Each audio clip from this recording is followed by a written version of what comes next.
Hello guys, welcome to Moon Motors YouTube channel. আজি আপোনালোকৰ মাজত লৈ আহিছো Hyundai i20 Elite Asta 1.2 2016 top model কাৰ হয়। গাড়ীখন অৰিজিনাল পেইণ্টত আছে। ফাৰ্ষ্ট ওনাৰ কাৰ,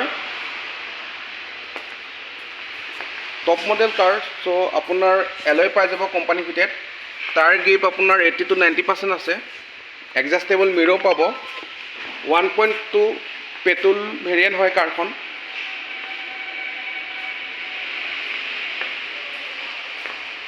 দুটা এয়াৰবেগ পাব। আহক ইয়াৰ ইণ্টাৰ প্ৰফাইলটো চাওঁ। সিট কভাৰ লাগি আছে। পুশ বুটান ষ্টাৰ্ট পাব। ৰানিং আপোনাৰ 28,000 হৈছে, জেনুইন আছে, non tampering. AC heater music system পাই যাব। 4টা পাউণ্ডো পাব। এডজাস্টেবল পাৱাৰ ষ্টিং পাব। অটো ক্লাইমেট এচি পাব। গাড়ীখন ফাইনেন্সত ল'বলৈ হ'লে আপোনাৰ 130 মান ডাউন পে'মেণ্ট দিলে হ'ল। ফাইনেন্সত ঘৰত লৈ যাব পাৰিব। গাড়ীখন যদি কাৰোবাৰ পচন্দ হৈছে স্ক্ৰীনত দিয়া নম্বৰত কণ্টেক্ট কৰিলে হ'ল। ধন্যবাদ।